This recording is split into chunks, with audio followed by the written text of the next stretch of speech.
Queridos, a paz do Senhor Jesus, já estamos no ar com o programa Missão ADENAP da Igreja Evangélica Assembleia de Deus em Nazaré dos Patos. Vamos começar lendo o texto, um versículo somente da Palavra de Deus que se encontra em João, capítulo 3, versículo 16, texto áureo nosso cristão, né?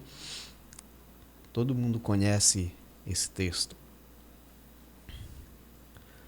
Diz assim a palavra de Deus: porque Deus amou o mundo de tal maneira que deu o seu Filho unigênito para que todo aquele que nele crê não pereça, mas tenha a vida eterna. Soberano Deus, graças te damos pela tua palavra. Obrigado pela tua palavra, Senhor. Maravilha, Senhor. Obrigado por nos amar. Obrigado por nos resgatar. Meu Deus, ser conosco no decorrer deste programa, Senhor da Glória, os assuntos que nós iremos tratar, as perguntas que serão respondidas, os assuntos, meu Pai, aleluia, seja debaixo da tua orientação, pois assim nós oramos e te agradecemos. Sim, amém. Meus queridos, amém. Estamos aqui com o nosso pastor Fábio Cardoso. Pastor Fábio Cardoso, dê um salve aí pro pessoal que está nos assistindo. Meus queridos irmãos e amigos, a paz do Senhor, presbítero Júnior, Paz do a Senhor, paz do pastor. Senhor. Paz do Senhor. Nós vamos começar já, pastor. Só uma introdução aqui. O nosso pastor saiu aos 16 anos para o campo missionário, né, e adquiriu muitas experiências. É sobre isso que nós vamos conversar hoje, né, sobre as experiências adquiridas no campo missionário e o que ele traz de peso para o seu ministério pastoral, né, aquilo que ele adquiriu no campo missionário e o que ele traz para o ministério pastoral dele. Vamos lá. Pastor Fábio, conta para nós a sua experiência, sua primeira experiência, e quando o senhor chegou no campo missionário, o que lhe impactou naquele local? A primeira experiência no campo missionário foi assim, deixa eu tentar resumir aqui um pouco, né? Eu sou oriundo de Itaituba e a gente recebeu uma chamada missionária quando a gente tinha 16 anos. Então a gente foi de Itaituba para a região de Uruará, do interior de Uruará, e passamos ali na época na Transamazônica quase 2 dias para poder chegar naquela base missionária onde o trabalho seria executado. E ao chegar ali já foi logo o primeiro impacto. O impacto que o obreiro era para me receber 6 horas da manhã, o obreiro foi me receber quase meio-dia, e sendo que eu viajei só com o dinheiro da passagem e não tinha o dinheiro nem para tomar um café. Então ali já foi logo o impacto. Eu acredito que Deus já começou ali me moldar naquele momento, me lapidar. E a partir daquele momento eu entendi que eu ia já começar o trabalho viver da fé, exclusivamente da fé. Certo. Pastor, conte para nós digamos assim, essa área lá que o senhor foi enviado, quantos irmãos tinham, ou se o senhor tinha que ganhar mais pessoas, ou não tinha ninguém para lhe receber lá como igreja em si mesmo? Muito bem, nós chegamos ali, bem verdade, quem foi receber a gente foi um obreiro. Esse obreiro foi receber, como eu dissera, era para receber a gente, para me receber às 6 horas da manhã, e foi me receber praticamente meio-dia. E assim que ele me recebeu, com muita alegria, me levou para sua casa. E ele me apresentou e disse: olha, o campo missionário aqui é 5 pessoas. Sou eu, minha esposa e mais 3. São 3 filhas. Então a gente vai começar o trabalho aqui. Aqui não tem igreja, não tem congregação, não tem nada. Não tem microfone, não tem cadeira, não tem som, não tem nada. Então foi assim. Foi desse jeito. É trabalhoso, né, pastor? O campo missionário, a missão em si, né? O missionário ele tem que ter essa consciência, né? Quando ele sai para a missão, ele tem que pegar a mão no arado e não olhar para trás, né? Porque se olhar para trás, vai lembrar assim como o povo do Egito lembrava, aliás, assim como o povo de Israel lembrava do Egito quando na primeira adversidade que tiveram de encontro com o deserto. E o campo missionário não deixa de ser um deserto, né? Sim, sim, sim, não deixa de ser um deserto, e bem verdade a gente só vai ver e perceber os desafios quando a gente chega no campo missionário. Enquanto a gente está indo em viagem, a gente cria até uma expectativa, mas quando a gente chega lá, a expectativa é outra, e muitas vezes a gente até se surpreende, ou para mais ou para menos. É verdade. Esse foi o primeiro campo missionário seu, né? Em Uruará, ali no interior de Uruará. Sim, sim, sim. No interior de Uruará, a gente passou ali praticamente ali 1 ano e meio nesse campo missionário. Aí Jesus foi trabalhando, as coisas foi melhorando. Correto. Quando o senhor saiu do campo missionário, voltou para a cidade de Itaituba, quantos membros ou congregados ou irmãos mesmo o senhor deixou naquele campo missionário? Olha, a gente trabalhou nesse período que acabaram de falar, praticamente aí 1 ano e meio, e a gente conseguiu deixar lá, eu acredito que entre membros e congregados, uma faixa dos 70 a 80. Já um campo, na verdade, né? Um campo de, digamos assim, já para receber um pastor, né? Isso, e a gente também teve a graça de conseguir também construir ali uma casa de oração também. Não muito grande, mas uma casa de oração de madeira. Naquela época tinha muita madeira na região de Uruará, e a gente teve a graça de construir uma casa ali, eu acredito que seja o tamanho dela 14 por 6,5. Eu não me lembro muito bem, mas ficou uma casa ali de oração, ficou som, círculo de oração, jovens, poucos jovens, mas ficou um povo ali servindo e adorando o nome do Senhor. Quando o senhor olha para trás, pastor Fábio, quando o senhor saiu de lá, olhou como o senhor chegou no campo missionário, e quando o senhor saiu, o senhor vê assim como uma vitória, né? Foi gratificante aquele período que o senhor passou ali como missionário. Sim, sim, foi gratificante porque quem me chamou para esta obra foi o Senhor Jesus. O Senhor revelou ao pastor presidente, e o pastor presidente me chamou. Na época, a igreja de Itaituba, ela tinha aí praticamente mais de 10.000 membros, só jovens, departamento de jovens, era mais de 1.000 jovens. E eu não tinha muita afinidade com o pastor. Então o pastor mandou um recado em casa que gostaria de falar comigo no gabinete. E naquela época, quando o pastor chamava alguém no gabinete, era para ajustar o parafuso, alguma coisa. Verdade. E eu fiquei me pensando, meu Deus, o que foi que eu fiz? O que foi que eu fiz? Mas um jovem muito temente a Deus, de oração, de consagração. E ali eu fui no gabinete, o pastor perguntou se eu estava estudando, eu disse que sim. Aonde é que eu me congregava, eu disse que na congregação da Floresta. Perguntou quem era o dirigente, ele sabia, entendeu? Aí de repente ele disse, entra aqui no carro, e a gente entrou no carro dele, e ele me levou numa loja. Naquela loja ele disse, irmã, dê para ele aí um par de meia, uma calça, uma camisa e um par de bota. A gente aí, depois a gente manda aqui o secretário, o tesoureiro passa aqui. Tá bom. Quando ele falou assim, um par de bota, eu pensei assim, meu Deus, acho que cuidar de gado, alguma coisa, porque eu vim dessa região de Itaituba, que a gente passou um tempo cuidando de gado, vaqueiro, etc. Aí eu pensei, a gente vai voltar de novo trabalhar com gado. Quando ele falou em bota, mas na realidade saiu assim umas botas que pareciam um sapato social, até bonito, mas não combinava muito assim com... não combinava.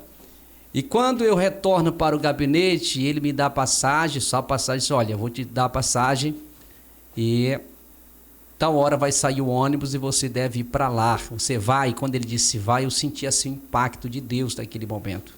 Só que eu tinha um problema para resolver. Qual era o problema? Chegar com minha mãe e dizer que eu iria para o campo missionário. Eu tinha 16 anos. E ele disse assim, só estou mandando você para lá porque Deus me revelou. Deus mandou eu fazer isso. Aí eu cheguei com a mamãe, perguntei, a mamãe chorou, tudo. ela disse: meu filho, não vou impedir a bênção de Deus na tua vida.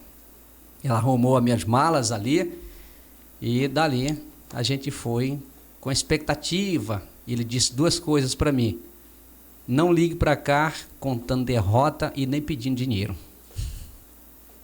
Quantas vezes, presbítero Júnior, eu senti a vontade de ligar, né? Pedir alguma ajuda, alguma coisa assim, mas eu me lembrava dessas palavras. Porque hoje a gente vê até pastores, presidente de igreja, pedindo para ali, para acolá, entendeu? E já está no campo. E eu acredito assim que quando a gente sai para o campo, o Deus que mandou a gente para o campo missionário, ele é responsável para cumprir com aquele que ele enviou. Verdade, verdade.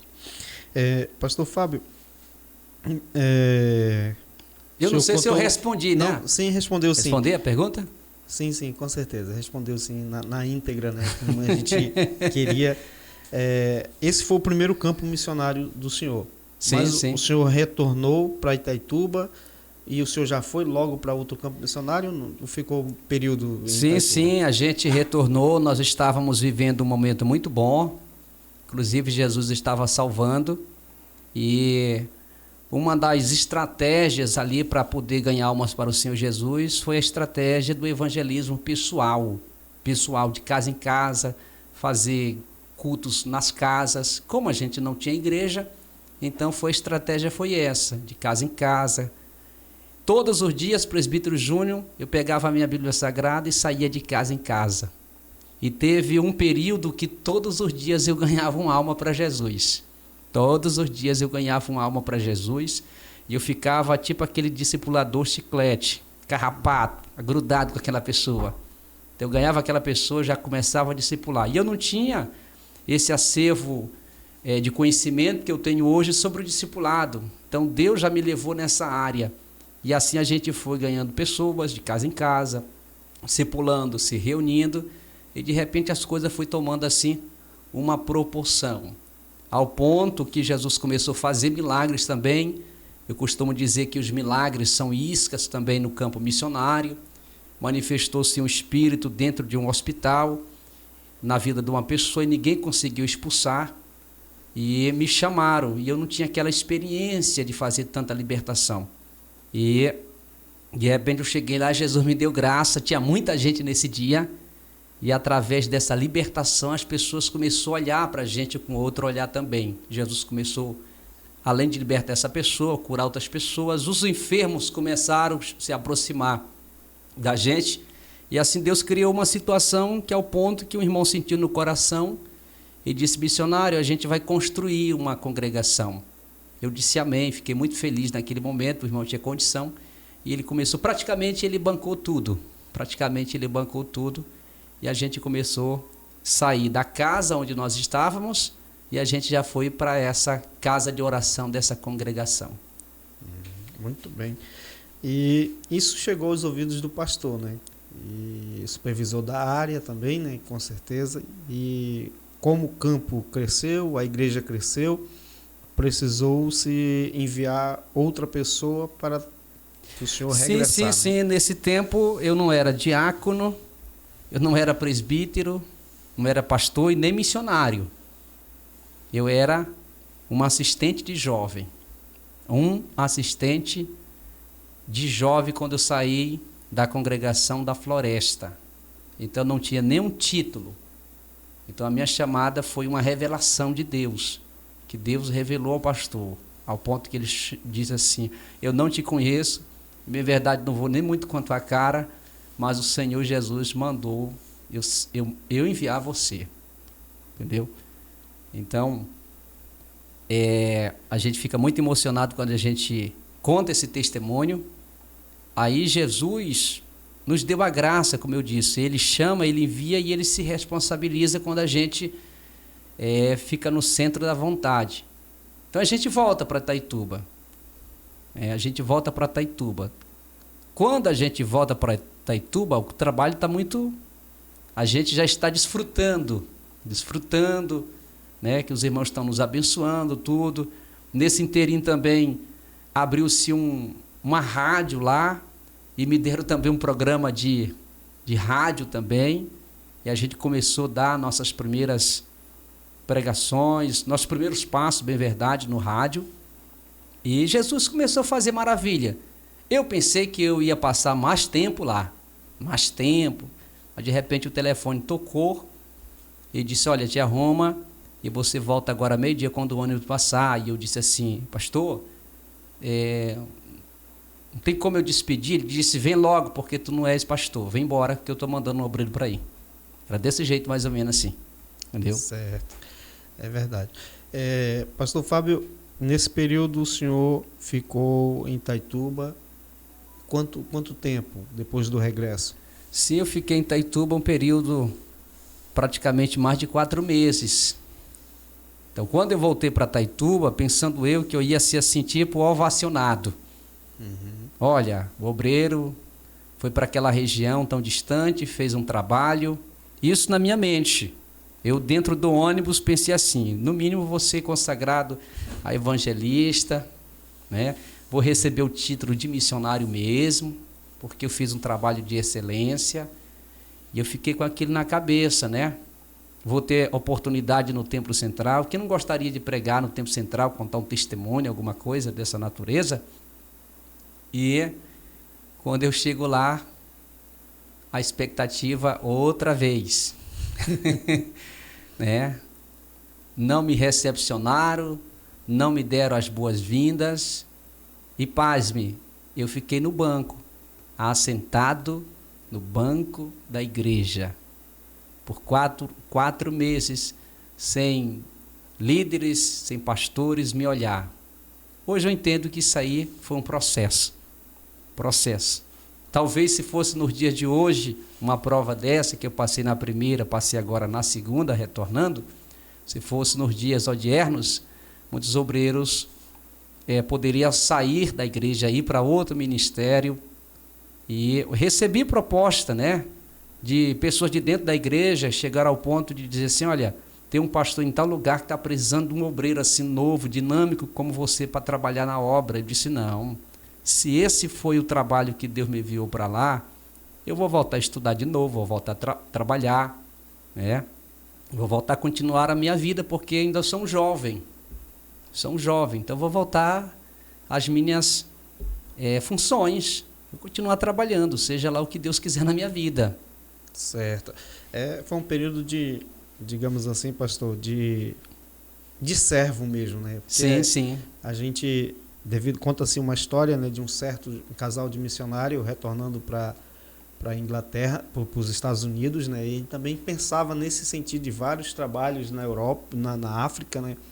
Ele pensava que ele ia ser ovacionado pela igreja. Eles não foram nem recepcionados, né? Os missionários, na verdade, a igreja, quando o missionário retorna, normalmente eles são pouco ovacionados ou são lembrados, na verdade, né? Isso. Mas fazem um trabalho de excelência, né? A gente acompanha missionários na África, acompanha missionários até mesmo aqui no Brasil, né, nas comunidades indígenas, quilombolas, né? A gente vê o grande trabalho que eles prestam para o Senhor Jesus. Tinha uma palavra que sempre o papai dizia, ele dizia assim, a minha recompensa não é aqui na terra, a minha recompensa é no céu. O missionário, ele receberá o reconhecimento no céu, né? E, pastor Fábio Cardoso, o seu segundo trabalho de missionário após 4 meses, o senhor foi para outra localidade, né? Muito bem, depois de 4 meses, aí eu recebi outra vez o chamado do pastor, e o pastor entregou nas minhas mãos uma passagem aérea. Ele disse, agora você vai pegar um voo com destino a Belém do Pará. De Belém do Pará você vai para Ceilândia do Maranhão. Então, e eu vou dizer uma coisa para você, você vai, mas você não volta mais para morar aqui em Itaituba. Essa tua ida agora, você vai ficar de forma integral na obra de Deus. Eu não sei o que Deus vai fazer através de ti. Eu fiquei muito feliz naquele momento, porque nesse período de 4 meses eu fiquei no anonimato. nem oportunidade para pregar nas congregações eu tive. Então eu tive que ter muita estrutura, muita paciência, calma, não murmurar, não ir de encontro com a minha liderança. Foi um momento que Deus estava me preparando mais para ver se realmente eu tinha paciência. Porque se eu não tivesse paciência naquele momento, a tranquilidade, eu tinha jogado tudo fora. Então é isso que acontece na vida de muitos missionários, de obreiros, né? Vai chegar o momento, sempre eu digo que tudo tem um momento, um tempo determinado. Então nesse período que a gente fica assim, de molho, né? O vaso que fica de molho, até preguei ontem, né? O vaso que fica de molho, o período, é o período que ele está enxugando. É o período que ele está pegando a sombra, é o período que está pegando o vento, é o período que ele está sendo curado, é o período que ele vai passar ainda, sair dali e vai para a fornalha. Vai para o fogo, né? Vai para o fogo. É verdade. Então é esse momento que a gente tem que ter muito cuidado. Então quando ele me chamou ali e disse que eu estaria retornando, não para o mesmo campo missionário, mas para outro lugar, aí eu fiquei muito feliz, né? Fiquei muito feliz. E isso passou mais ou menos depois de uma semana, foi o tempo que eu fui me preparar, tudinho, a igreja me ajudar. Aí quando eu cheguei em Belém, peguei o voo, cheguei em Belém, tinha uma equipe no horário certo, de carro, me esperando.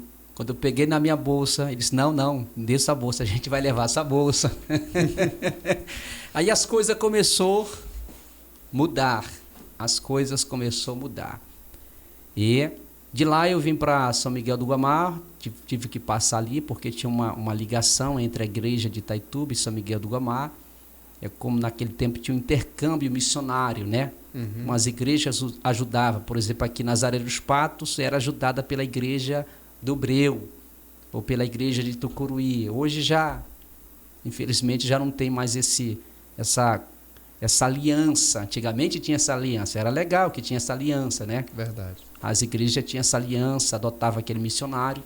Então eu vim de Belém e passei mais ou menos ali em São Miguel do Guamá um mês para a gente arrumar a caixa amplificada, arrumar outras coisas, e a igreja de lá me dá o suporte, me levar e dar a posse.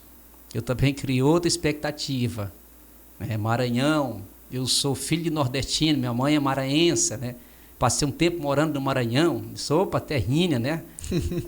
Aí eu pensei que chegando lá teria uma igreja, presbítero Júnior. É outra luta, né, pastor?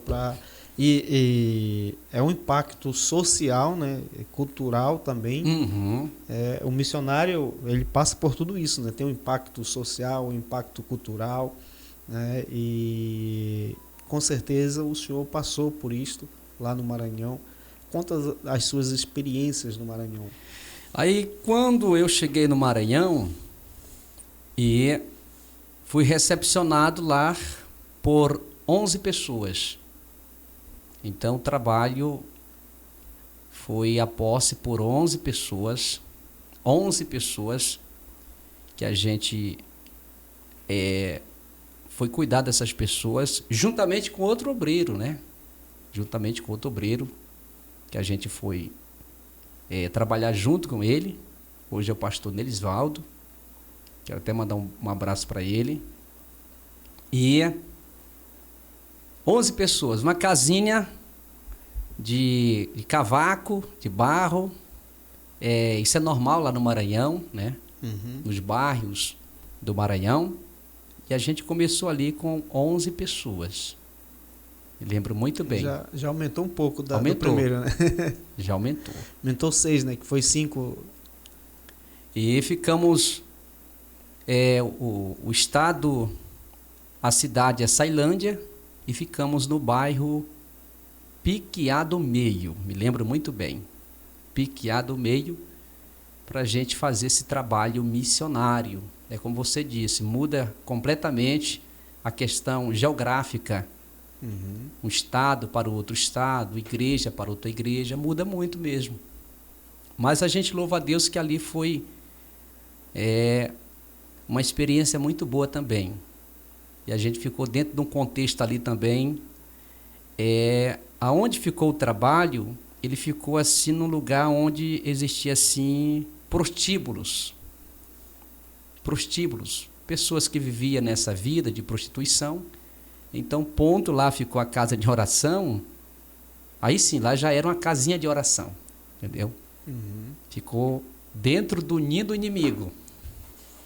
No meio mesmo. No meio do ninho do inimigo, presbítero Júnior. Pastor, conta para nós a sua experiência impactante no campo missionário do Maranhão. Aconteceu algumas coisas, sempre no campo missionário, Júnior, qualquer campo. Hoje eu sou pastor presidente de campo, mas tanto no campo missionário como também em campo, sempre acontece algumas coisas impactantes. Sempre acontece. Que ali fica registrado no nosso coração, fica registrado no céu e também fica registrado na comunidade. Eu me lembro pelo menos de três. O primeiro foi uma pessoa que manifestou um demônio dentro de um prostíbulo. Na linguagem maranhense é cabaré, entendeu? Manifestou. E já tinha ido lá o pai de santo, deu uma surra de peão roxo nessa pessoa que estava lá. Essa pessoa que estava manifestada, um demônio, ela estava amarrada em cima da cama, ela já tinha quebrado já muitos objetos dentro daquele local, batido em pessoas também, e levaram o pai de santo lá e deu uma surra de peão roxo, né, na linguagem dos macumbeiros, e o demônio saiu. Foram outras pessoas lá, não conseguiram. Aí se lembraram do missionário Fábio Cardoso. Nesse tempo eu era bem magrinho, Júnior. Era bem magrinho. E eu me lembro muito bem que, de repente, eu escuto uma zoada assim, bem forte, porque o ponto lá, e a gente já tinha saído já dessa casa, né, que suportava lá umas 11 e poucas pessoas, onde a gente recebeu a posse, a gente já tinha ido para outro lugar e a gente alugou um ponto já, tipo um ponto comercial. A gente alugou um ponto comercial e de repente chegou lá, o pessoal bateram. Aquele som forte foi lá na cozinha. Aí eu me levantei, abri, disse, olha, a gente gostaria de convidar o senhor para o senhor ir em tal lugar, porque tem uma pessoa que o pessoal disse que é espírito maligno, e essa pessoa já bateu em 3 pessoas, já quebrou as coisas, já foi lá um pai de santo, ele falou desse jeito, deu uma surra de peão roxo e não resolveu o problema. Aí eu até brinquei, olha, não vou também não, para apanhar. Quando eu disse isso, presbítero Júnior, o Espírito Santo disse assim, vá, que eu sou contigo. Aí eu fui, peguei minha Bíblia, peguei um óleo ungido e fui para lá. Antes de eu colocar meus pés na entrada desse recinto, o inimigo na boca da pessoa falou, dizendo, não deixa ele entrar. Não deixa ele entrar. Porque tem um homem de branco na frente dele, aleluias. Glória a Deus. Quando eu vi aquilo ali, eu fiquei mais cheio de fé, como se fosse uma renovação. Aí eu entrei e tinha muita gente do lado de fora, tinha muita gente do lado de dentro, e quando eu cheguei eu vi aquela pessoa, uma mulher, amarrada mesmo, com cordas, amarrada pelo meio, amarrada às pernas. Tinha tanta força, presbítero Júnior, que a cama quase, ela praticamente levitava, de tanta força. Aí eu disse assim, desate ela. Quando eu disse assim, pode desatar, pode desamarrar. Alguém disse assim, o senhor está doido, é? Usou essa expressão assim, você está doido? Olha o que ela já fez aqui. Olha aqui o nosso estado aqui. Ele disse, não, pode desatar. Porque esse Deus que está na minha vida, ele é mais forte do que esse espírito maligno aí. Olha a coragem. Eu não sei de onde eu tirei coragem naquele momento para falar isso. Aí eles desataram. Quando desataram, presbítero Júnior, ela partiu para cima de mim. Eu não me movi nada. Eu só fiz levantar as mãos e disse, cai por terra. Caiu por terra. A pessoa e o demônio, claro que é o demônio. E ali eu fiz a libertação nela, expulsei. Quando eu expulsei, ela disse, onde é que eu estou? Onde é que eu estou? eu aproveitei, preguei naquele momento para ela, ela aceitou Jesus, várias pessoas, e eu saí lá fora e preguei o evangelho lá fora. Nesse dia, muitas almas aceitaram a Jesus como Salvador. Que bênção, né? Foi uma experiência, foi o primeiro impacto ali. Deus preparou o ambiente, né? O senhor até brincou, né? Falou, não vou, para apanhar não vou, né? Mas Deus estava com o senhor, né? E levou... É um meio que Deus criou, né? Também, é um meio. Ele estava precisando, né, de rebanhar vidas para Jesus. Deus tem os seus mecanismos, né? O diabo tem os seus, mas o de Jesus, o de Deus é maravilhoso. E ele nos surpreende, né? Esse foi surpreendente, com certeza, para o senhor. Essa foi a primeira experiência. O senhor falou de 3, né? Essa foi a primeira experiência. E o que foi que aconteceu? As pessoas começaram a me procurar. Pessoas oprimidas. Desculpa. Pessoas oprimidas começaram a me procurar. Antes, quando eu estava dirigindo o culto, do lado direito, do lado esquerdo, tinha prostíbulo. As mulheres da vida levantavam o volume, não respeitava. Depois disso, passaram a me olhar com um olhar diferente e viram que realmente eu estava ali não para atrapalhar ninguém, mas para cuidar deles, levar a palavra do Senhor. E as pessoas começaram a me procurar, pessoas com problema de depressão, casamentos destruídos, famílias, começaram a me procurar. E Jesus começou a me usar para libertar pessoas, salvar pessoas, tirar pessoas das drogas. Então essa foi uma experiência, como você disseram, o Senhor criou esse meio pelo qual as pessoas começaram a vir para Jesus. Essa foi uma experiência. Outra experiência, presbítero Júnior, eu fiz uma campanha de oração. Sempre eu gosto de fazer campanha de oração. Por isso que de vez em quando eu levanto aqui uma campanha de oração. Não quer dizer que eu não oro em casa, que eu não estou buscando, claro. Mas quando eu faço uma campanha de oração, é aquele propósito. Aquele propósito de 15 dias, 12 dias, um mês, colocar a igreja naquele propósito. Então sempre, tanto no primeiro campo missionário como no segundo, Deus me levou para esses propósitos de oração. Lá no primeiro campo eu tive a graça de passar, lá no primeiro campo missionário eu tive a graça de passar 3 dias em jejuns e em orações. Foi uma experiência extraordinária. Pois bem, aí eu comecei a levantar um propósito sobre cura. Senhor, me usa em curas divinas. Eu quero que o Senhor cure pessoas aqui. Aí teve um dia, na minha oração, que o Espírito Santo disse: sexta-feira eu vou te dar este presente. Desse jeito. Sexta-feira eu vou te dar esse presente. Eu vou trazer uma pessoa que está desenganada dos médicos, que não tem mais solução. E na minha oração eu pedi assim: Senhor, eu quero uma pessoa que ela esteja desenganada dos médicos, que não tem mais solução para ela. Eu quero uma pessoa assim, Senhor, para mim orar por ela e ela ser curada. E teve um dia que o Senhor disse: eu vou confirmar o teu pedido. E isso foi numa segunda-feira. Segunda-feira para sexta-feira é o quê? 4 dias, né? 5 dias por aí. 4 dias. 4 dias. E ficou aquela guerra na minha mente, o inimigo dizendo: Deus não vai te honrar. Olha só. Deus não vai te honrar. Muito bem.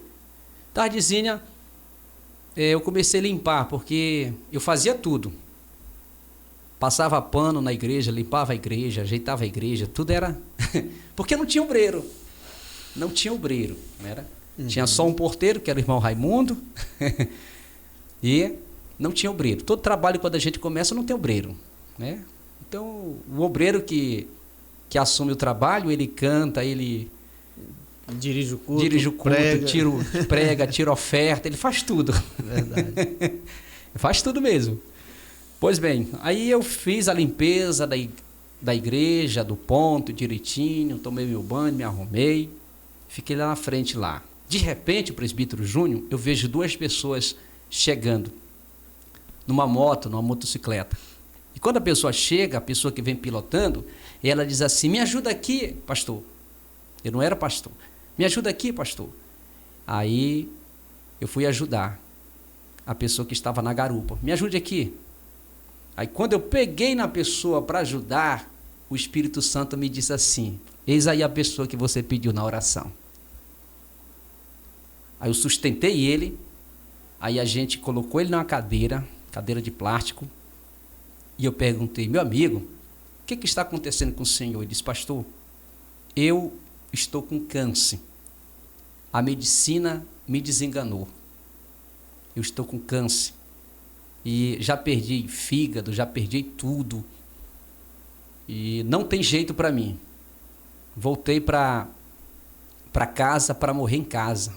Os médicos me disseram: pode levar, para morrer na casa.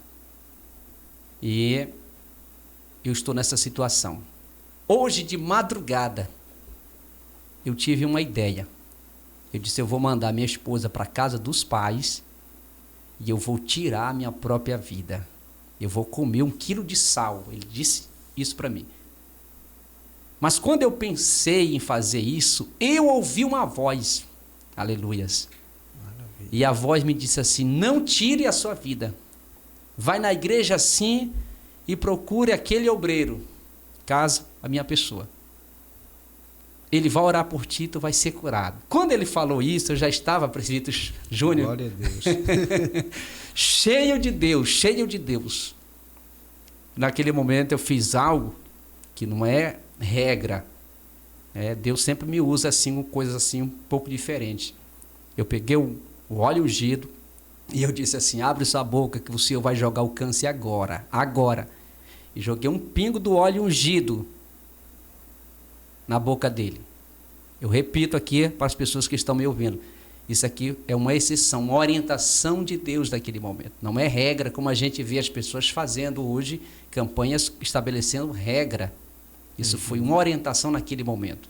Então eu peguei um pouquinho do óleo, só um pouquinho, fiz só pingar. O presbítero Júnior, um homem, jogou o câncer na hora. Nunca tinha visto câncer assim. Caiu para fora. O câncer, ele é cheio de raízes assim, entendeu? Uma coisa muito bizarra mesmo. Quando ele jogou para fora, presbítero Júnior, ele se levantou, ele deu um salto. Esse homem passou a andar dentro daquela igreja, para um lado e para o outro, gritando e dizendo: tô curado, tô curado, tô curado, tô curado, tô curado, tô curado. Aí ele caiu de joelhos na frente do altar: obrigado Jesus, obrigado Jesus. E eu fiz uma pergunta: você quer aceitar Jesus? Ele disse: como, pastor? Você não quer aceitar Jesus? Aí ele aceitou Jesus naquele momento.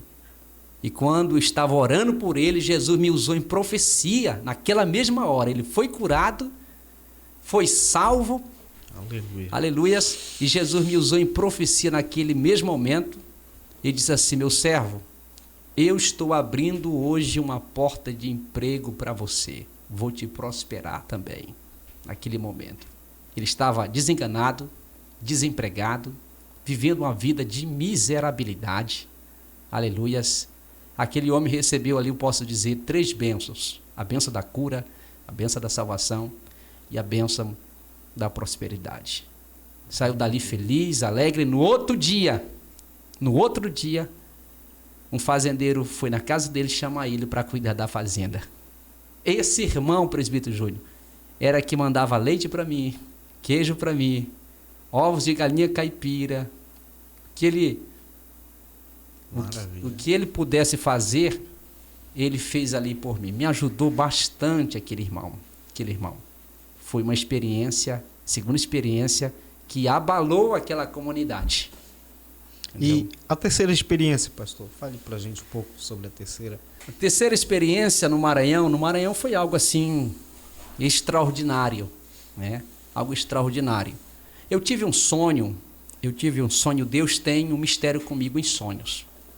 Eu tive um sonho, Deus teve um mistério comigo num sonho, que nesse sonho eu me deslocava da igreja e chegava no lugar e via uma multidão de pessoas chorando. E de repente, nessa multidão de pessoas, eu ouvi alguém dizendo: ora para ressuscitar. Ora para ressuscitar. Ora para ressuscitar. Tudo bem. Eu acordei como se o sonho fosse real. Isso passou um bom tempo. Um certo dia, presbítero Júnior, alguém chegou lá em casa. Pastor, é por senhor lá em casa. Aconteceu uma tragédia lá em casa. O que foi que aconteceu? O filho da irmã faleceu, a irmã da igreja. Faleceu, era uma criança. Meu Deus do céu. Quando eu cheguei lá, Júnior, eu vi uma grande multidão mesmo. Muita gente chorando. E quando eu vi a irmã disse: pastor, ora para Jesus ressuscitar meu filho. Meu Jesus. Ora, pastor, ora. E o sentimento de impotência no momento, pastor, é muito grande, né? O que foi que aconteceu? Eu não disse nada para ela. Nada, absolutamente nada. Aí eu me aproximei da criança. E o pessoal chorando em volta, entendeu? Quando eu vi a criança, Júnior, em vez de aumentar minha fé para orar, a minha fé foi como se fosse assaltada. Parece que alguém entrou dentro do meu coração e arrancou fé. Eu não tive uma ação. Eu fiquei um homem mais cético, mais incrédulo diante daquela situação. Eu não tinha uma palavra para dar para a mãe e nem para ninguém e nem força para orar. Meu Deus. Eu não tinha. A única coisa que eu fiz, Júnior, foi abaixar minha cabeça naquele momento, fechei meus olhos e eu chorei. Quando eu chorei, logo em seguida a criança chorou comigo. Maravilha. Só isso. Eu não tenho explicação para isso. Não houve nenhuma intervenção minha. Vamos estender as mãos aqui, irmão. Jesus vai curar agora. Jesus vai fazer milagres agora aqui. Jesus vai ressuscitar. Não houve nenhuma intervenção minha, da minha parte. Quando eu vi a criança, eu fiquei incrédulo, fiquei impotente. Impactou o senhor de uma tal maneira que... De uma tal maneira que eu fiquei, como diz o ditado, sem terra nos pés. Sem terra nos pés. É o verdadeiro sentimento de impotência no momento. Impotência mesmo. Impotência. O milagre aconteceu por parte 100% de Deus. 100%. Saí dali calado, voltei para casa, não tive resposta. Depois eu tive a resposta. Sabe qual foi a resposta? A resposta que o Senhor me disse: existe milagres que é produzido pela fé de quem ora. Existe milagres que é produzido pela fé de segunda ou terceira pessoa, que pede para a gente orar. Existem milagres que não dependem da pessoa. É a fé do orador. Que existem milagres que é a fé da pessoa. Existem milagres que não dependem nem da minha fé e nem da fé da pessoa que pede. Exclusivamente de Deus. Então eu aprendi que quando Deus quer fazer, Ele não precisa de mim, Ele não depende de mim. Quando Ele quer fazer, Ele faz. A partir daquele dia, meu ministério... Porque, querendo ou não, eu tinha assim um pouco da teologia da determinação. Entendeu? A partir daquele dia, eu passei a olhar já pelo outro ângulo do cristianismo. Comecei a estudar nos passos de Jesus. Eu aconselho para você que está me ouvindo, estude mais sobre Jesus, sobre o ministério de Jesus. Existe um momento que Jesus chegava, Jesus mandava todo mundo sair para ressuscitar alguém. Mas existia momento que Ele mandava todo mundo ficar. Existia momento que Jesus não curava. Existia momento que Ele curava. Existia momento que Ele estava com uma grande multidão. Existia momento que Ele só estava com uma pessoa. Aí eu comecei a mergulhar, conhecer mais Jesus, né? Então hoje eu sou muito apaixonado assim pelo Evangelho. As minhas ministrações, quando eu prego em congressos, em cruzadas, é exclusivamente Evangelho, né? 100% falando de Jesus. Já a gente como pastor na igreja, mais as cartas paulinas, etc, etc. Mas quando eu ministro assim cruzadas, em simpósios, seminário, a pessoa principal mesmo, eu coloco 100%. Jesus é o centro da Jesus mensagem. é o centro. É uma mensagem cristocêntrica. Cristocêntrica, né? Exatamente. Pastor Fábio, o período que o senhor passou lá, quantos anos mais ou menos o senhor passou no Maranhão? Praticamente 2 anos. 2 anos. 2 anos. 2 anos de experiências. Experiências. Deus forjando mesmo de fato o senhor, né? Sim, sim. Deus trabalhando na minha personalidade, trabalhando no meu caráter, trabalhando também nos hábitos, porque a gente cria hábitos. No campo missionário a gente cria hábitos bons. Hábitos de ler a Bíblia incansavelmente, de estar orando incansavelmente, visitas, né? Visitas, evangelismo. Então são hábitos que a gente cria mesmo. Porque tudo isso, porque não tem povo, não tem público. Então você tem que criar mecanismos, meios pelos quais levar a palavra de Deus, né? Certo. São, digamos assim, pastor, foram 2 anos de muitas experiências que o senhor, né, após isso o senhor retorna, passa um período de tempo, eu creio, em São Miguel do Guamá, né? Sim, sim, a gente retorna para São Miguel do Guamá. Chegou o período lá, que foi o período de Deus, hoje eu entendo, né? Talvez no momento a gente não entende por que houve o cessar, né? O tempo, olha, chegou o momento, estamos enviando outro obreiro para ir, já para pastorear. No tempo não era casado ainda, né? Então, a gente está mandando aí um obreiro para pastorear agora. E naquele tempo, a convenção do Estado, ela assumia o trabalho. Então era assim, hoje já é diferente, né? Nossa igreja, por exemplo, aqui é um campo. Se nós abrirmos um trabalho em Tocantins, abrir um trabalho na Bahia, no Nordeste, qualquer lugar, seja no Brasil ou fora, só não podemos abrir dentro do Estado. Eu como pastor presidente, eu não posso abrir dentro do Estado aqui. Porque a gente já tem nossos campos, cada cidade, né? Cada interior tem os seus respectivos campos. Mas como no Tocantins, como na Bahia, outros lugares, que não tem ainda a Comiadepa, a gente tem liberdade. Nós somos uma convenção interestadual.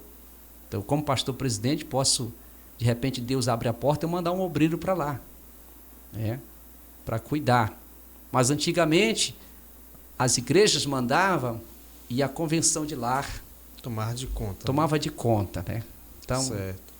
Quando o senhor retorna para São Miguel, aí começa uma nova etapa na sua vida, né? Aí passa o ministério, digamos assim, itinerante do senhor. Sim, né? sim. Aí a gente retorna para São Miguel do Guamá. Se lembra que o pastor disse que eu não retornaria mais para Itaituba? Então, tudo isso é um processo. A gente fala muito esse negócio de processo, né? Processo. Que é um processo mesmo, né? A vida da gente é um processo. Muito bem. Então, a gente retorna, a gente realiza esse trabalho lá no Maranhão. Fizemos lá praticamente, foi 3, 4 batismos nas águas. Deixamos lá bastante membros congregados, uma igreja bem enraizada. E a gente volta para São Miguel do Guamá. E ali a gente recebe o desafio para ser secretário de missões. Né? Então a igreja viu que a gente precisava investir nessa área missionária lá. Então a gente volta para lá para assumir a secretaria de missões. Aí começa um novo ciclo. Você deixa de ser missionário que está atuando para você formar, aliás, dar continuidade à Secretaria de Missões para você cuidar já do missionário. Dos missionários. E a gente passou um bom período trabalhando, né, na Secretaria de Missões. Tive a graça de abrir 2 campos missionários. Hoje, esses campos não são mais campos missionários, são campos pela nossa instituição, pela Comiadepa, tem pastores lá. Então, a gente levantou esses 2 trabalhos, fora as congregações que a gente abriu, as grandes cruzadas, arrastões que a gente fez dentro de São Miguel do Guamá. A gente é conhecido lá como pastor ganhador de almas, missionário, rastão evangelístico. Então, Jesus começou a trabalhar já no meu ministério nessa visão, né, de treinar pessoas.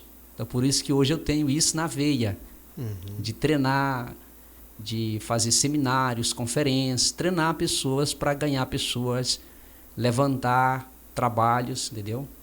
Porque eu passei um período trabalhando dentro dessa temática, né, na Secretaria de Missões. E esse foi um novo ciclo, foi muito bom, muito bom. E depois daí veio o outro ciclo, que foi a questão da itinerância. Então, como as pessoas perceberam em mim, quando eles me convidavam, então a Secretaria de Missões, ela foi assim uma porta, uma ponte para me projetar para a itinerância. Como secretário de missões, as pessoas me chamavam para pregar. Vem pregar aqui, num evento. Eu ia lá, e o pessoal começaram a gostar, né? Aí eu comecei a pregar num lugar, comecei a pregar em outro, comecei a receber convite, e de repente as portas foram abrindo. Aí de repente Jesus passou a tesoura concernente na Secretaria de Missões, e você agora vai viver 100% da itinerância, né? Mas sempre servindo a igreja local, né? Sempre servindo, viajava, voltava, lá nos cultos de doutrina, escola dominical, né? Sempre servindo, dentro da igreja, nas congregações. Os irmãos queriam me dar uma ajuda, alguma coisa, eu disse, não, eu estou aqui para servir. E nesse tempo, assim que eu cheguei lá do Maranhão, eu casei, construí família, eu fui abrindo as portas. Isso aqui, como diz o ditado, já é outra, né? Já é outro podcast, né? É verdade, já é outro podcast. Pastor, já vamos terminar, mas antes de nós terminarmos, já está 18h03. Passa rápido? Passa rápido, pensei né? que fosse só meia hora. Aí a gente percebe que todas essas experiências que o senhor traz, que o senhor trouxe do campo missionário, o senhor aplica como pastor. Sim, né? sim. O pastor, sim. ele não deixa de ser um missionário, ele é um missionário. Isso, só que agora isso. ele tem um outro intuito, né? Que é de cuidar de vidas de pessoas, né? Ser um psicólogo, um psiquiatra, um médico, né? Ele é tudo na vida do pastor. E essas experiências que o senhor traz, né? O senhor falou sobre arrastão evangelístico, a gente vê que o senhor é um pastor dinâmico, né? O senhor tem muitos projetos para a área de missões, missionários. A gente percebe que o senhor tem livros lançados a respeito de missões, né? O projeto Resgate Almas. Eu creio que futuramente está vindo aí o projeto, o livro falando sobre o Macedônia. Macedônia. Tem os meus primeiros passos, né? Está no forno, né? Tem os meus primeiros passos, né? O Lapidados. Lapidados. E o senhor tem alguns livros lançados já, graças a Deus. Isso é maravilha de Deus para a sua vida. Mas tudo isso que o senhor traz, por exemplo, o senhor trouxe uma gama de formações do campo missionário, o senhor aplica como pastor presidente de campo. Sim, sim. É algo que a gente... É assim, presbítero Júnior, aquilo que dá certo, que a gente vem fazendo na obra do Senhor, que dá certo, a gente só vai melhorando. Entendeu? Então é algo que a gente já carrega na bagagem da gente. Então todo campo que a gente passa, a gente chega ali já sabendo, não chega assim dizendo assim, eu não sei o que eu vou fazer. Claro que aparecem outros projetos, outras coisas, mas tem algo no seu ministério que você já vai com aquilo. Você já vai com aquilo porque aquilo já vem dando certo. A gente chama isso de ferramentas, não é verdade? Verdade. São ferramentas que já deu certo no A, no B, no C, e você vai aplicar. E se você vê na vida de todos os pastores missionários, é assim que acontece, não é verdade? O seu pai, num campo, ele realizou um trabalho lá. Quando ele chegou aqui, ele realizou o mesmo trabalho. Pode mudar a questão geográfica um pouco, não pode ser aquela dinâmica, aquele resultado expressivo, mas é uma ferramenta que Deus te deu no outro campo, no campo missionário, que você foi usado daquela forma e você vai usar novamente naquele campo que você está pastoreando, né? Correto. Como nasceu o projeto Macedônia, pastor Fábio? O projeto Macedônia, ele nasceu, bem verdade, ele nasceu no Marajó. Esse foi no Marajó. Só que o projeto Macedônia, ele é uma ponte, um braço do Operação Resgate Almas. Porque a Operação Resgate Almas é o projeto que eu, antes de me tornar pastor, presidente de campo, eu já exercia ele. Entendeu? Certo. Já existia ele. Então, lá dentro do projeto Operação Resgate Almas, existe lá uma disciplina chamada Estratégias Evangelísticas, né? E tem uma lá que parece como essa, que é a questão do círculo. É a questão do círculo nas congregações. Ou seja, quando eu era secretário de missões, eu fazia o quê? Eu fazia cruzadas de forma alternadas. Eu fazia arrastão de formas alternadas. Ou seja, num mês eu levava a congregação A. No outro mês eu levava o projeto da congregação Y. E todo mundo ia. Entendeu? Aí, lendo a palavra de Deus, eu vi aquela passagem: passa a Macedônia a ir, ajuda-nos. Aí Deus colocara isso no meu coração. Então, é um braço, é uma ponte do projeto. Por isso que eu digo que o xodó meu não é o Macedônia, né? É o projeto Operação Resgate Almas. E a gente ainda não fez esse projeto. Eu não sei os motivos pelos quais eu não fiz, né? Os motivos pelos quais eu não fiz. Mas todo campo eu faço o projeto Operação Resgate Almas. A gente tem feito também em muitos campos no estado do Pará. Fora do estado do Pará, a gente tem feito esse projeto Operação Resgate Almas. E aqui nessa igreja a gente ainda não fez, mas já está agendado. Mas é aquilo que eu digo. Deus nos levou para a gente fazer outros projetos aqui, que está dando certo. Aí vem a questão: pastor, como nasceu o projeto Macedônia? Exatamente lá no Marajó. É um braço do projeto Operação Resgate Almas. Então, o projeto Macedônia é aquele projeto que tem dupla personalidade, né? Que a gente fala assim, né? Isso. Tem dupla personalidade, duplo sentido. Ele é um projeto evangelístico, espiritual, e ele também é um projeto para angariarmos recursos financeiros. Hoje a visão pastoral, ela tem esses dois viés. A visão para ganhar almas, discipular, consolidar, mas também a questão de arrecadar recurso financeiro para dar continuidades em acabamento de igreja, levantar novos trabalhos. Então a gente criou esse mecanismo, né? Esse projeto chamado Macedônia. Como é o projeto Macedônia, né, presbítero Júnior? Isso. Você já sabe de cabeça já, né? É verdade. Estamos já há 3 anos, três anos, né? Fazendo o projeto Macedônia. É uma benção. Graças a Deus, né? Eu creio que nós vamos ter mais oportunidade para falar, né, pastor, sobre o projeto Macedônia, mas a gente tem um projeto que, para este ano que iniciou, foi o projeto o Culto no Lar, né? Missão no Lar. Missão no Lar, né? Que maravilha. Eu fiquei muito emocionado naquele primeiro podcast, né? Você e o auxiliar, Ezequiel Martins, falando com muita propriedade. Meus parabéns, vocês falando aí do projeto Missão no Lar. Também vem de dentro do livro Operação Resgate Almas. Aquelas estratégias evangelísticas que tem dentro do livro, todas elas eu já fiz. Todas elas já fiz na prática e deu na prática. Inclusive eu tenho um livro que eu estou escrevendo, ele tem 4 anos. O nome dele é Estrategista. Só que a gente está pegando várias estratégias de vários pastores, até renomados. A gente conversa com o pastor, ele tem uma estratégia evangelística. Aí eu peço direito autoral, ele assina direitinho, eu pego a visão dele, o projeto dele, estou colocando. Eu já tenho mais ou menos aí quase 100. A minha ideia é 365 estratégias evangelísticas. Então eu já tenho praticamente quase 100, estamos trabalhando. Não tem nenhum livro ainda com esse nome, O Estrategista. 365 ideias para ganhar almas, discipular, etc, etc. Né? Então, maravilha. Exatamente isso. Missão no lar. O Missão no Lar, presbítero, na realidade nós estamos aí restaurando o culto no lar. Nada mais do que isso. Não tem nada a ver com G12, não tem nada a ver com célula, não tem nada a ver com líder que se torna... Porque dentro desse movimento, com todo respeito às pessoas que estão nos ouvindo aí, que a gente tem respeito para com as igrejas batistas, neopentecostais, outros que trabalham com célula, né? Nada a ver.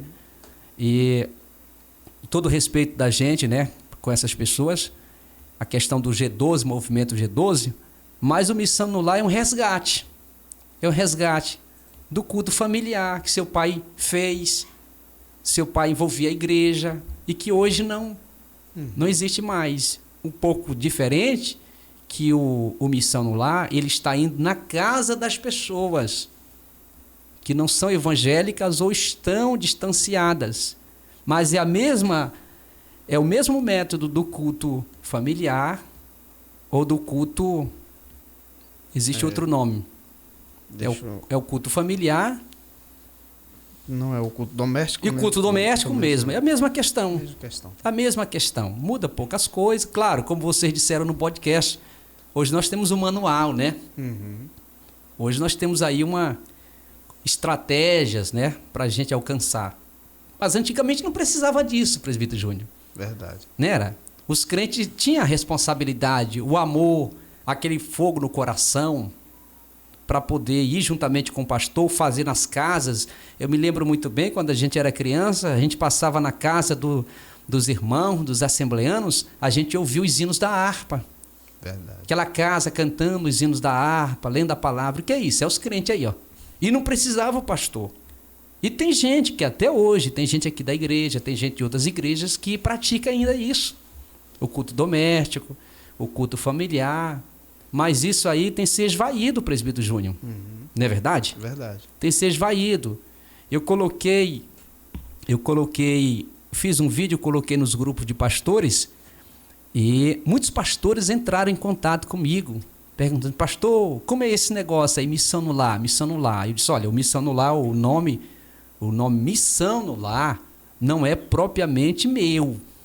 Missão no Lar é o nome oriundo da Igreja Assembleia de Deus de Imperatriz, entendeu? Inclusive lá no livro lá eu coloquei os créditos, né? Coloquei os créditos. Então achei tão legal isso aí que eu coloquei aqui também, né? Mas eu entrei em contato com eles lá, eu perguntei para a secretaria, não, pastor, fica à vontade, a gente quer somar, não é verdade? A gente quer somar. Então Missão no Lar, o nome em si, ele é oriundo da Assembleia de Deus de Imperatriz, que é uma referência dentro dessa área evangelística, missionária, discipulado, integração. Você sabe muito bem que é uma referência para o Brasil e, por que não dizer, para o mundo inteiro, né? Uma igreja que respira, inspira missões que a igreja de Imperatriz, inclusive o pastor Raul Cavalcante, ele é o presidente das estratégias da nossa CGADB concernente evangelismo e discipulado, né? Verdade. Pastor, o intuito aqui não é esgotar o tema, né? A gente já falou e várias vezes nós vamos retornar aqui para falar sobre os projetos, falar sobre as experiências, porque cada campo agora, o senhor está no campo pastoral, são outras visões, né? São outros desafios, mas o senhor acaba anunciando a palavra de Deus, pregando a palavra de Deus, que não deixa de ser, de fazer, né? Pregar a palavra de Deus e ganhar almas para Cristo. É a missão sua agora como pastor, né? Cuidar das vidas das pessoas, como eu já falei, mas nunca deixou de ser um missionário, né? Nunca não. A gente não tem como fugir, né? Não tem como fugir. Claro que a gente vai adquirindo novas experiências E hoje, como pastor de igreja, a gente pode dizer assim, é parecido, bem parecido com um missionário. Muda pouca coisa. Agora, é diferentemente, muito diferente como itinerante. Porque o itinerante, ele vem, prega e vai embora. Não tem um compromisso com a igreja nem com a vida da pessoa, né? Não. Ele tem compromisso com a vida dele, se tem, né? E com a palavra de Deus. E com a palavra de Deus. Então ele vem, prega, vai embora. Se ele pregar alguma coisa que o pastor vem pregando, construindo há muito tempo, ele pode desconstruir numa pregação. Verdade. A gente tem que ter muito cuidado, né? E vai aqui esse conselho para os pastores, ter muito cuidado com quem você traz para a sua igreja, porque você passa o tempo todo pregando, ensinando, e de repente um pregador que não está pautado na doutrina nossa, de repente ele vem, desmonta tudinho e mexe mesmo com a cabeça do povo, né? Mexe com a cabeça do povo e depois a gente vai querer reconstruir de novo e é muito difícil. Melhor a gente construir do que reconstruir, né? Reconstruir. Mas a metodologia, presbítero Júnior, é quase idêntica, entendeu? Então, o desafio pastoral também é muito grande. Claro que a gente, como o caso aqui de Nazaré dos Patos, a gente tem muitos obreiros. Hoje a gente pegou uma igreja aqui que tem círculo de oração formado, crianças. É uma igreja departamentalizada, diferente do campo missionário. Você tem que departamentalizá-la, entendeu? É diferente. Você vai ganhando pessoas, discipulando pessoas. E quando você chega aqui na igreja, a igreja é uma igreja raiz, né? Então, seu pai passou 12 anos pastoreando aqui, o saudoso pastor José Ribamar, passou 12 anos na frente, quase 13 anos, né, na frente desse trabalho. Então, ele tinha o modo dele pastorear. Então, 12 anos não é 12 dias, não é verdade? Verdade. Ele ganhou, discipulou, pessoas voltaram para Jesus, depois veio outro pastor, etc, etc. Então, a igreja, presbítero Júnior, a igreja, com essa saída de pastor, entrada de pastor, a igreja sofre. Você sabia disso? Com certeza. Aquele pastor que passa aí 6 meses, 1 ano, muitas vezes ele não consegue ainda, né, colocar o que ele gostaria de colocar. Vamos supor, já vou para 3 anos aqui. Vamos supor, eu passo aqui 5 anos. Então a igreja passou a se adaptar comigo em muitas coisas. Aí vem outro para a igreja se adaptar de novo. Ela vai levar um bom tempo. Tem um impacto muito grande. Tem um impacto muito grande. Né? Tem um impacto muito grande. Muitas vezes o pastor não dá certo no lugar. Né? Não é porque ele... É porque não dá certo. De repente muda completamente.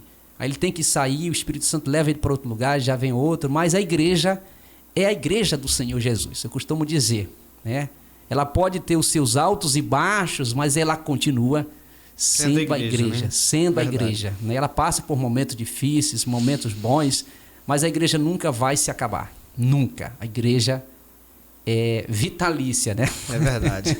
Bom, queridos, nós vamos ficando por aqui. A palavra hoje do pastor Fábio Cardoso. Passamos 18 minutos.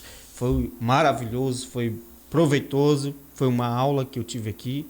E vocês também tiveram, com as experiências, a experiência do pastor no campo missionário, nos ajuda a crescer e a nossa fé ela aumenta um pouco também, né? Um pouco mais a nossa fé, ela vai aumentando e essas experiências nos fortifica e a gente percebe que Deus se responsabiliza quando ele envia de fato direito, como ele disse para Jeremias, né? Ele se responsabiliza quando ele chama. E a gente vê que a palavra de Deus diz que os sinais seguirão aos que creem. Aos que creem. Então, o pastor, com todos os sinais que foram feitos no campo missionário, por onde ele passou, porque ele cria no Senhor Jesus Cristo, que foi ele quem enviou. Pastor, dá suas considerações finais. Presbítero Júnior, primeiramente eu quero agradecer a sua pessoa, quero agradecer os nossos irmãos e amigos que pararam, né, alguns minutos para ouvir a gente quer agradecer de todo o coração, presbítero Júnior. Amém. E dizer que nós estamos aqui, né?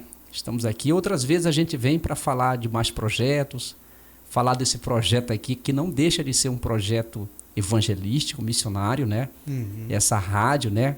Verdade. Que já é algo já que está sendo novo no nosso ministério também, né? Como pastor. Isso nasceu agora na Assembleia do Livramento, né? Mas isso se deu início aonde, Júnior? Você lembra? Eu já falei lá aqui.